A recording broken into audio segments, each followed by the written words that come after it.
अक्सर गुस्ल खाने और बाथरूम एक साथ होते हैं,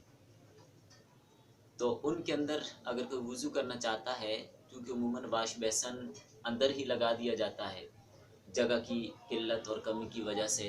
तो अगर अंदर ही कोई वज़ू करना चाहता है तो क्या वज़ू करने से पहले बिस्मिल्लाह उसके अंदर ही पढ़ सकता है या नहीं पढ़ सकता, या वज़ू के बाद की दुआ वहाँ पर पढ़ सकता है या नहीं पढ़ सकता, या गुस्लखाने के अंदर कपड़े बदलने की दुआ पढ़ सकता है या नहीं पढ़ सकता। और अमूमन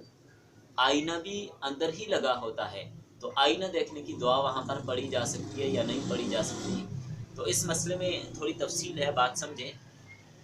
अल्लाह ताला का जो ज़िक्र है, तो इनका अदब और एहतराम और इनका तक़द्दुस हर मुसलमान पर लाजिम और ज़रूरी है।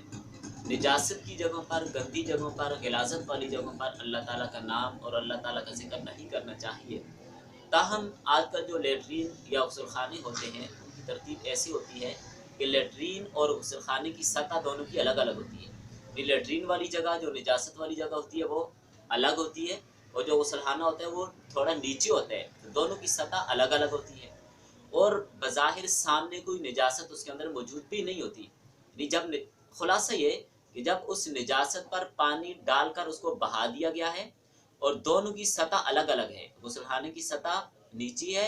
और जो बाथरूम है उसकी जगह ऊंची है, दोनों जगह अलग अलग हैं, तो इस सूरत में वहाँ पर अंदर कपड़े बदलने की दुआ भी पढ़ी जा सकती है, आईना देखने की दुआ भी पढ़ी जा सकती है, और अगर आप अंदर ही वुज़ू कर रहे हैं तो वुज़ू की दुआ भी वहाँ पर पढ़ी जा सकती है। यानी मैंने खुलासा बता दिया कि जब सतहें भी अलग अलग हैं और वहाँ पर सामने ज़ाहिरन निजासत भी कोई नहीं है, तो फिर दुआ पढ़ने में कोई हर्ज की बात नहीं है, बिल्कुल